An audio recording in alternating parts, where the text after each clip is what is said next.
Assalamualaikum warahmatullahi wabarakatuh. Bismillahirrahmanirrahim. Alhamdulillahirabbil alamin.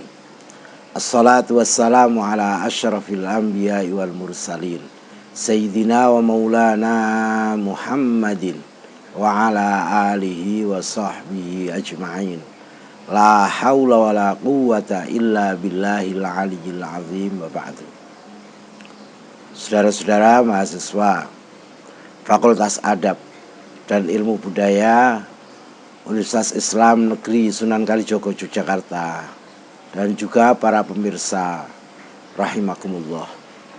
Alhamdulillah pada kesempatan ini kita bisa berjumpa kembali untuk melanjutkan pembahasan kita tentang metodologi penafsiran Al-Quran untuk bagian kedua. Setelah pada bagian pertama kita sudah mengetahui bagaimana metodologi penafsiran Al-Quran. Ada metode tahlili, ada metode ijmali, dan metode muqaran. Pada saat ini kita akan melanjutkan dengan metode maudhu'i, ya, metode tafsir maudhu'i, atau kita dikenal dengan metode tematik. Nah, metode tematik itu apa? Metode tematik atau metode maudhu'i itu mengumpulkan ayat-ayat Al-Quran yang berbeda-beda dari surat-surat dalam Al-Quran yang berhubungan dengan satu tema tertentu, ya, yang berhubungan dengan satu tema tertentu. Kemudian menafsirkannya sesuai dengan kaidah penafsiran dan tujuan Al-Quran. Itu pengertiannya. Jadi yang paling penting adalah ada ayat-ayat Al-Quran dikumpulkan yang berhubungan dengan satu tema tertentu. Baru nanti menafsirkan secara komprehensif dalam tema tersebut. Nah, langkah pokoknya apa? Pada dasarnya langkah pokoknya 3. Yang pertama, mengumpulkan ayat-ayat dulu yang berkenaan dengan satu maudhu atau satu tema tertentu dengan memperhatikan masa dan sebab turunnya. Ini juga penting, ada masa kapan turun dan sebab turunnya. Yang kedua, mempelajari ayat-ayat tersebut secara cermat dengan perhatikan munasabah atau korelasi satu dengan yang lainnya dalam peranannya untuk menunjuk pada permasalahan yang dibicarakan. Nah, kemudian nanti di situ dilakukan pembahasan secara komprehensif terhadap ayat-ayat itu, dan akhirnya nanti secara induktif suatu kesimpulan dapat dimajukan yang ditopang dengan dilalah atau makna dari ayat-ayat yang sudah dibahas itu. Maka langkah-langkah secara terperinci itu tetap yang pertama harus menetapkan masalah apa yang akan dibahas, topiknya apa, temanya apa. Itu yang pertama. Setelah itu baru menghimpun ayat-ayat yang berkaitan dengan masalah tersebut.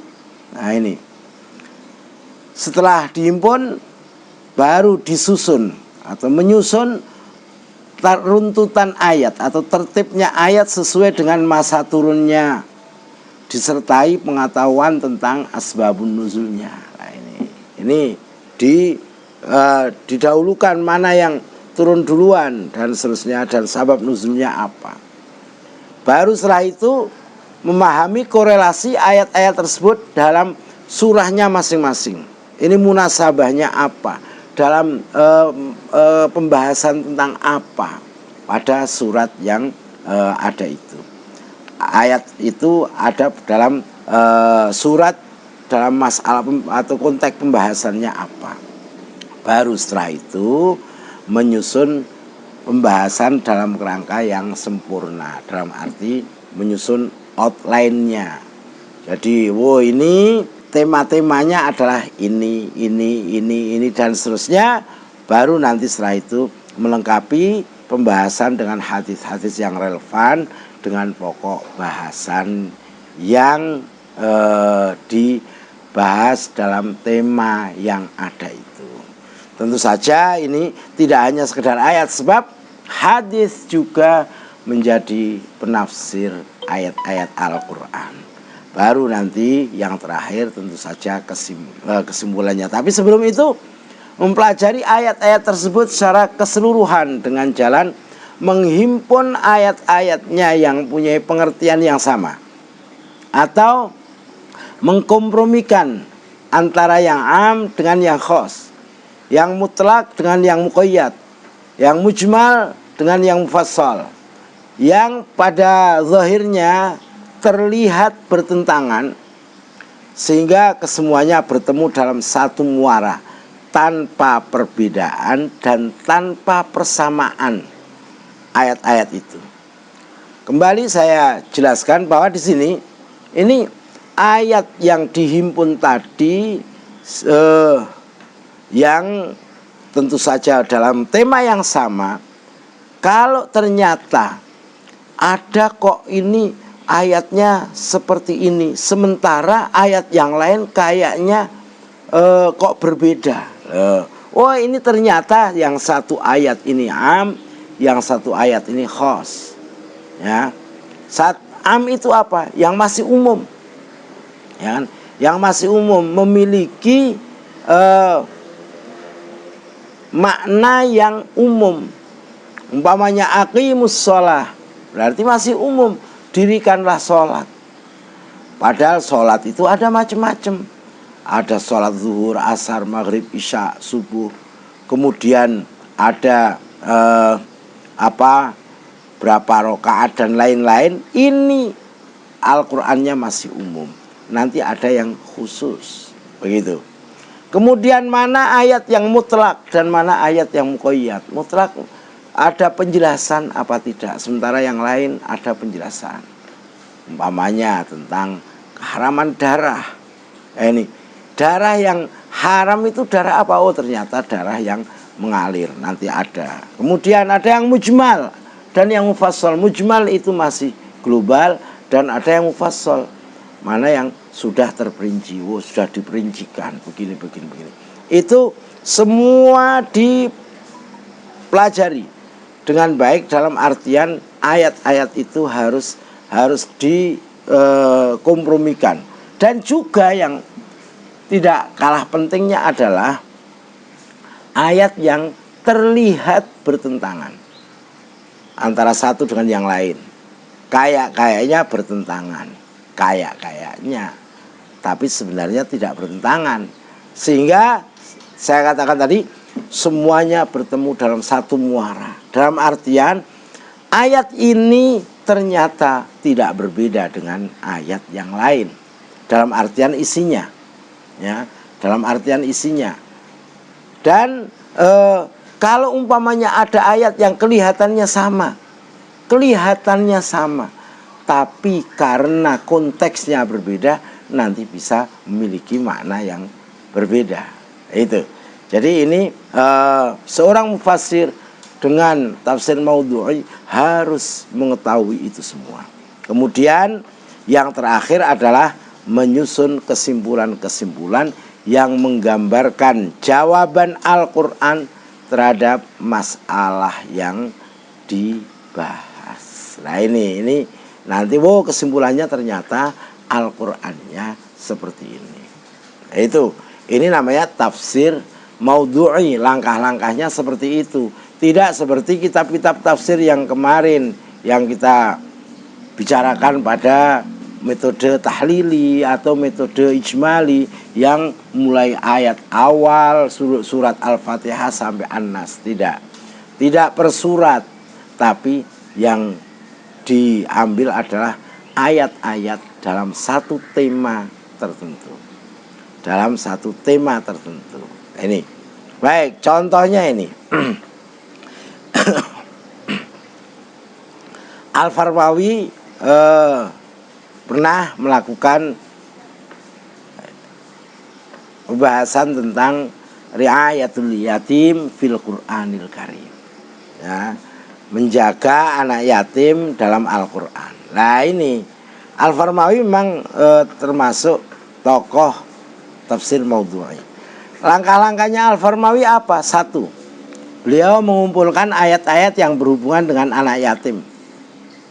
Ya, kemudian sekaligus mengelompokkan ayat-ayat tersebut ke dalam ini ayat Makkiyah, ini ayat Madaniyah. Nah, ini kan berarti masanya masa Makkiyah dan Madaniyah berbeda. Karena Makkiyah sebelum hijrah, Madaniyah setelah hijrah. Ternyata kemudian didapatkan Makkiyah, ayat-ayat Makkiyah ada 5 ayat, dan ayat-ayat Madaniyah itu ada 17 ayat. Nah, setelah sudah diketahui seperti itu, akhirnya kemudian ditetapkan subbahasannya. Karena menjaga anak yatim dalam Al-Quran merupakan tema besar, kemudian ditentukan, oh ini kira-kira temanya apa. Temanya apa? Nah, ini berdasarkan ayat-ayat Makkiyah dipisahkan ada 2 bagian atau 2 tema khusus atau sub bahasan. Yang pertama adalah pemeliharaan fisik anak yatim. Pemeliharaan diri atau fisik anak yatim. Ini ada 4 ayat. Kemudian masalah harta anak yatim ada 1 ayat. Kemudian yang berdasarkan ayat-ayat Madaniyah terbagi menjadi 3 subbab atau subbahasan. Yaitu 1, pentingnya pembinaan akhlak dan pendidikan anak yatim menurut Al-Quran. Ada 4 ayat dikumpulkan sendiri. Kemudian pemeliharaan harta anak yatim. Ini ada 9 ayat.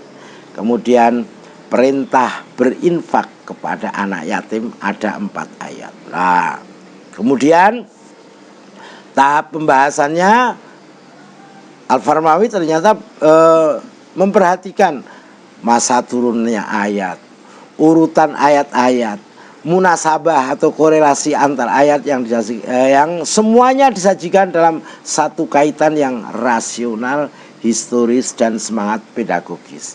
Al-Farmawi juga mengambil hadis-hadis Nabi Muhammad Sallallahu Alaihi Wasallam dan berbagai hal yang berhubungan dengan anak yatim, barulah diambil kesimpulan. Nah, ini satu contoh. Ini nanti banyak sekarang orang yang menafsirkan Al-Quran dengan metode maudhu'i atau tematik ini.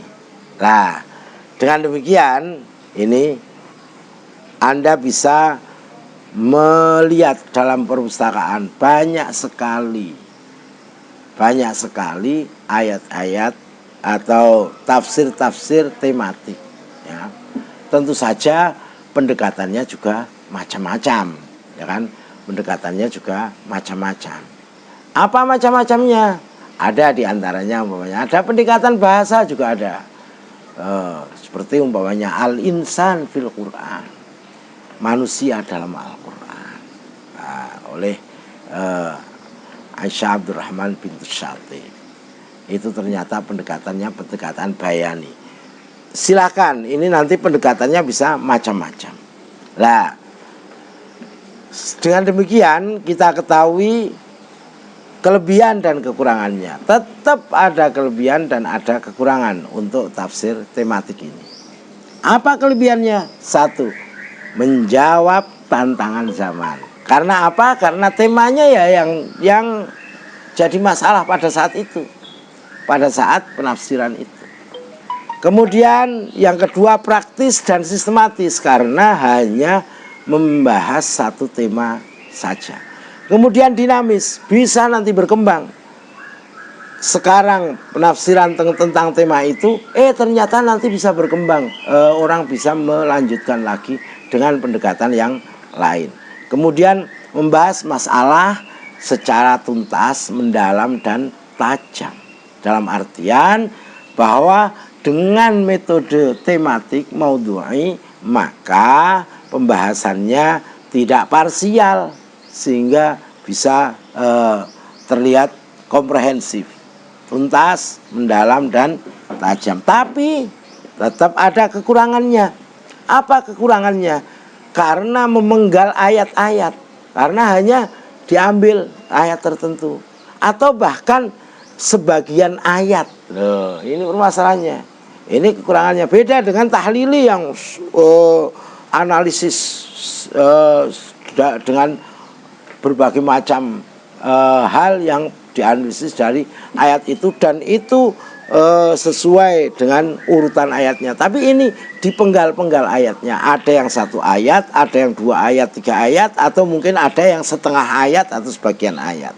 Kemudian kekurangannya membatasi pemahaman ayat itu hanya dalam tema itu.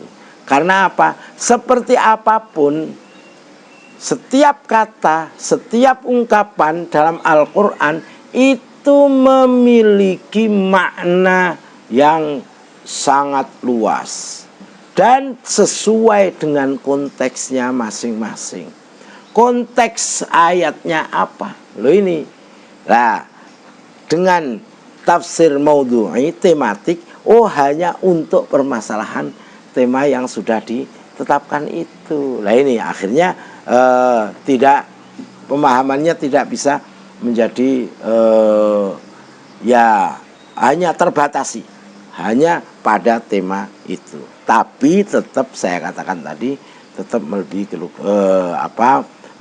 kelebihan tertentu. Baik. Kemudian yang terakhir yang saya sampaikan kemarin, ada metode penafsiran Al-Quran dengan metode hermeneutik. Metode hermeneutik ini apa? Perlu saya sampaikan. Orang-orang yang menggunakan metode ini menggunakan dalil utamanya adalah al-Islam sholihun likulli zamanin wa makan. Islam itu untuk setiap zaman dan setiap tempat. Kapanpun, dimanapun Islam bisa menyelesaikan masalah. Loh, ini dalil utamanya. Lah, karena memiliki dalil seperti itu, maka Al-Quran tentu saja harus bisa menjawab semua permasalahan. Lah, permasalahannya apa? Permasalahan berkembang. Dengan adanya perkembangan waktu, maka ada perkembangan masalah. Di tempat tertentu ada masalah yang lain. Nah, kan itu. Sehingga al-waqai' ghair muta'addidah. Permasalahan-permasalahan, kejadian-kejadian itu tidak terbatas. Sementara ayat Al-Qur'annya, ayat Al-Qur'annya itu mutahaddidah, terbatas. Oleh karena itu perlu bagaimana ayat-ayat Al-Quran ini ditafsirkan menggunakan metode hermeneutik. Ya. Dalam diskursus pemikiran Islam kontemporer, wacana hermeneutik sebagai salah satu solusi atas kebuntuan metodologi Islam. Metodologi dalam penafsiran Al-Quran atau metodologi yang perlu dipakai oleh keilmuan Islam. Ini ada keniscayaan. Artinya menurut para penafsir metode ini hermeneutik harus keniscayaan. Karena apa? Karena tadi permasalahan-permasalahan berkembang terus saat ini. Bagaimana Islam bisa menjawab? Nah, saya katakan sekali lagi, zaman Rasulullah dengan zaman sekarang berbeda. Arab dan Indonesia berbeda. Lah itulah orang yang menggunakan metode ini berpandangan seperti itu. Yang menjadi asumsi dasar dari para pendukung hermeneutik adalah bahwa pemahaman dengan menggunakan metodologi konvensional terhadap sumber dan ajaran Islam kurang relevan untuk konteks sekarang. Nah, itu ya. Jadi masa pakai metodologi seperti dulu terus ini. Makanya perlu pembaharuan metodologi. Nah, oleh karena itu tipologi tafsir Al-Quran dengan adanya pemikiran seperti itu, ide dasar hermeneutika Al-Quran yaitu adanya tipologi pemikiran tafsir Al-Quran. Artinya para pakar sekarang, para mufassir yang menggunakan metode hermeneutik itu membagi tipe-tipe tafsir Al-Quran. Nah, ini ternyata mereka membagi ada minimal 3. Jika dilihat dari segi tipologi pembacaan pada masa kini, tipologi pemikiran tafsir Al-Quran terbagi menjadi 3 kelompok, yaitu 1. Pandangan kuasi objektivis tradisionalis, pandangan subjektivis, dan pandangan kuasi objektivis modernis. Itu 3 tipologi tafsir Al-Quran. Baik, sekarang kita jelaskan dulu 3 itu. Dan nanti mana yang hermeneutik, kan begitu. Yang pertama kuasi objektivis tradisionalis. Pandangan bahwa ajaran-ajaran Al-Quran harus dipahami, ditafsirkan, dan diaplikasikan pada masa kini sebagaimana ajaran Al-Quran dipahami, ditafsirkan, dan diaplikasikan pada situasi di mana Al-Quran diturunkan kepada Nabi Muhammad SAW dan disampaikan kepada generasi Muslim awal. Nah, ini artinya ajaran Al-Quran yang diturunkan pada masa Rasulullah SAW harus ditafsirkan, diaplikasikan, dipahami sebagaimana pada masa Nabi. Nah, ini yang kuasi objektivis tradisionalis. Nah, ini oleh karena itu ciri utama dari model penafsiran kelompok ini adalah penafsiran yang tekstual, literal. Artinya bagaimana ditafsirkan dan harus sama dengan pada masa Nabi Muhammad SAW. Ya, paling tidak pemahamannya. Nah, pemahamannya. Kemudian yang kedua itu subjektivis. Pandangan subjektivis. Ini sangat-sangat radikal lah modelnya. Gimana? Para penafsir Al-Quran dengan pandangan subjektivis ini, semua penafsiran dia berpandangan bahwa semua penafsiran sepenuhnya merupakan subjektivitas penafsir. Dan karena itu kebenaran interpretatif bersifat relatif. Nah, ini oleh karena itu ini untuk penafsiran dengan pandangan subjektivis ini penafsir, mufassir itu bebas untuk menafsirkan. Kata mereka, setiap generasi umat manusia, khususnya umat Islam, mempunyai hak untuk menafsirkan kembali Al-Quran sesuai dengan perkembangan zaman. Ya, tidak harus menggunakan metode dan pendekatan yang dilakukan oleh para mufassir awal. Nah, mereka juga berpandangan bahwa Al-Quran dapat ditafsirkan dengan ilmu-ilmu bantu yang berkembang pada masa sekarang, pada era sekarang ini, tanpa harus melibatkan metode konvensional. Sehingga penafsiran ini sangat radikal. Penafsiran ini pokoknya Al-Quran harus ditafsirkan sesuai dengan situasi dan kondisi yang ada. ini pandangan para penafsir Al-Quran subjektivis. Nah, yang ketiga adalah kuasi objektivis modernis. Nah ini, kalau tadi di awal yang pertama itu kuasi objektivis tradisionalis, kalau yang ketiga ini kuasi objektivis modernis. Dan inilah nanti yang metode hermeneutik. Yaitu apa? Suatu pemahaman terhadap Al-Quran dengan menggunakan metode konvensional yang telah ada. Jadi tetap menggunakan metode konvensional seperti asbabun nuzul, ya, nasih mansukh, muhkam mutasyabih, dan lain-lain lah yang terdapat dalam ulumul Quran, dengan tanpa mengabaikan perangkat metode baru modern kontemporer seperti ilmu-ilmu eksakta maupun non eksakta. Nah ini loh, ini yang perbedaannya.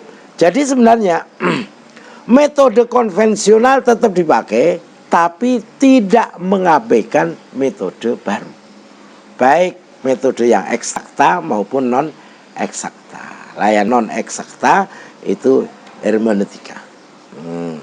Kemudian yang kedua, tipologi ini memiliki kesamaan dengan tipologi kuasi objektivis tradisionalis dalam hal para mufassir di masa kini tetap berkewajiban untuk menggali makna asal.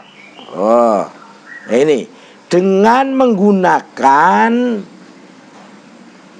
di samping perangkat metodis ilmu tafsir juga perangkat-perangkat metodis lain. Ya, apa itu? Saya ulangi bahwa mereka atau para mufassir atau seorang mufassir itu harus mencari makna asalnya dulu. Mana asalnya, tapi makna asalnya harus dengan metode yang memang sangat kuat. Di samping metode-metode ilmu tafsir yang sudah ada, juga dilengkapi dengan metode yang lain seperti tentang konteks sejarah secara makro di dunia Arab saat diturunkan wahyu. Kemudian teori-teori kebahasaan dan lain-lain, termasuk teori ilmu bahasa dan sastra modern, dan juga teori hermeneutika. Nah ini ya, jadi tidak boleh langsung hanya menggunakan metode-metode yang ada saat ini. Bedanya dengan subjektivis yang tadi, yang kedua. Jadi ini tidak meninggalkan apa yang sudah dilakukan atau metode yang sudah dilakukan oleh para mufassir, tapi ditambah dengan konteks yang di luar Al-Quran. Bagaimana konteks sejarah waktu itu dan lain-lain.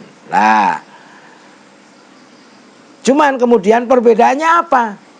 Perbedaannya antara kuasi objektivis tradisionalis dan kuasi objektivis modernis itu, kalau kuasi objektivis modernis memandang makna asal. Nah ini makna asal yang sudah didapat sesuai dengan sesuatu yang bersifat historis. Makna asal hanya sebagai pijakan awal. Jadi sudah diketahui maknanya, ya, sebagai pijakan awal bagi pembacaan Al-Quran di masa kini. Ini sudah diketahui makna asalnya, tapi itu untuk pijakan, bukan untuk menyelesaikan masalah. Makna asal literal tidak lagi dipandang sebagai pesan utama Al-Quran. Loh, ini sebagai makna asal aja. Ya, sekali lagi, sudah diketemukan makna asalnya. Oh, ini seperti ini, baru itu tidak langsung dipakai sebagai pemberi solusi. Ya, pandangan ini sama sekali tidak mengabaikan teks dan kontekstualitas Al-Quran. Jadi ada teksnya Al-Quran dan konteks Al-Quran pada saat itu, oh ini maknanya seperti ini atau tafsirannya seperti ini. Lah, baru nanti kemudian ditambah, dikontekstualkan pada saat ini. Ini pandangan kuasi objektivis modernis ini diikuti oleh atau dilakukan oleh antara lain Fazlur Rahman dengan konsepnya double movement. Ya, artinya double movement itu pada masa Nabi dan masa sekarang. Kalau ada lagi Muhammad At-Talibi dengan konsepnya At-Tafsir Al-Maqasidi. Tujuan yang dipentingkan, tujuan utamanya. Ini sudah diketahui, kemudian tujuannya ini. Kemudian ada Nasr Hamid Abu Zaid dengan konsepnya At-Tafsir As-Siyaqi, tafsir kontekstual. Ya, tafsir kontekstual. Baik. Nah ini Al-Quran kan begitu. Al-Quran memang perlu ditafsirkan sesuai dengan perkembangan zaman.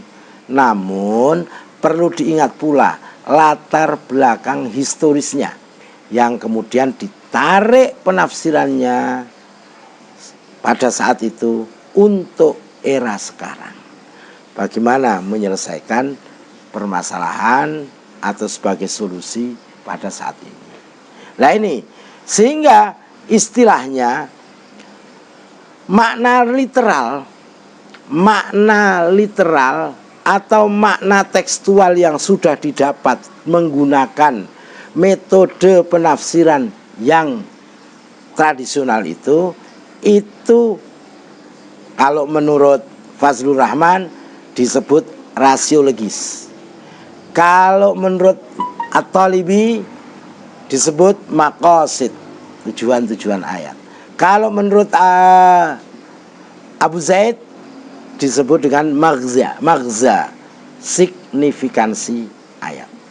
Artinya nanti ini kemudian makna yang sudah ada, kemudian ada makna di balik pesan literal.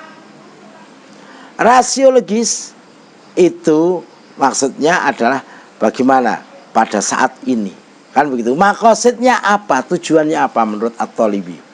Jadi tidak harus seperti mana itu, ada maqasidnya, ada tujuannya. Maghza, signifikansi, artinya menurut Abu Zaid ini ada makna, kemudian ini ada tujuan sekarang, signifikansi untuk ayat, untuk saat sekarang apa.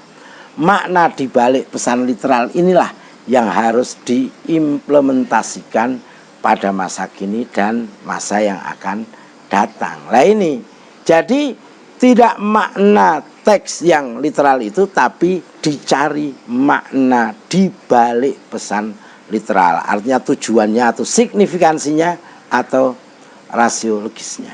Nah, cirinya seperti apa? Ciri dari tipologi ini adalah produk penafsirannya bernuansakan kemasyarakatan.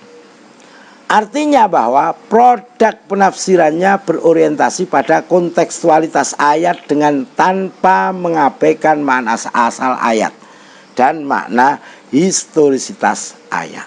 Jadi sudah dicari maknanya dulu, baru kemudian dikontekskan untuk konteks sekarang. Ya, ini sudah banyak orang menulis dengan metode ini. Di Indonesia, sangat banyak sebenarnya. Di Indonesia banyak orang yang menulis penafsiran model seperti ini. Seperti Umar Syihab menulis kontekstualitas Al-Quran, kajian tematik atas ayat-ayat hukum Al-Quran. Nah ini kontekstualitasnya itu artinya sekarang ini dikontekkan. Kemudian ada Ajat Sudrajat menulis tafsir inklusif makna Islam, analisis linguistik historis pemaknaan Islam dalam Al-Quran menuju titik temu agama-agama Semitik. Ya, itu ada karya seperti itu.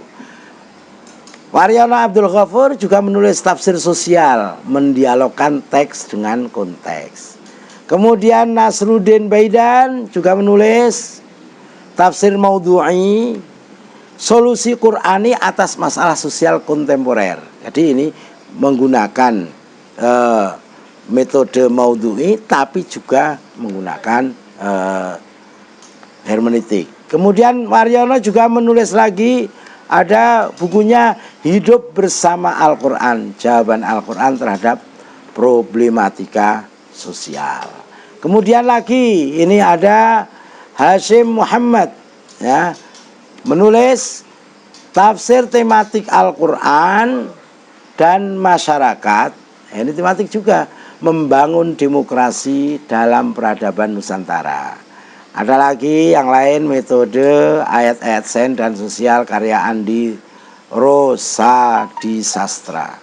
Ada lagi tafsir Tarbawi, ya, tafsir Tarbawi, kajian analisis dan penerapan ayat-ayat pendidikan karya Rahimin.